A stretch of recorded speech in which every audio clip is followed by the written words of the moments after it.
इतने टाइम से आपकी जमात कहाँ पे है, आपके सरबराह कहाँ पे है, आपके मुश्ताक साहब, अली खान साहब कहाँ पे है, आपके तमाम तर लोग कहाँ पे है।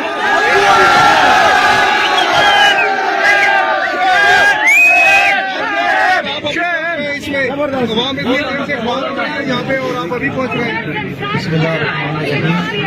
मैं सबसे पहले जो इस दुख की घड़ी में आप सबके साथ अपने डॉक्टर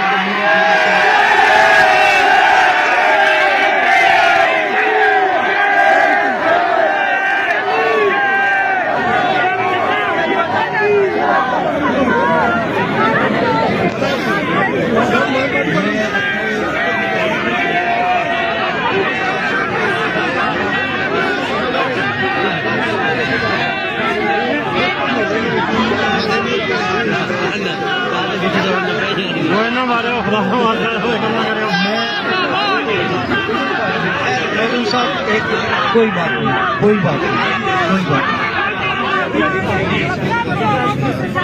मैं सबसे पहले आप सबके साथ हमदर्दी का इजहार करने के लिए आया हूँ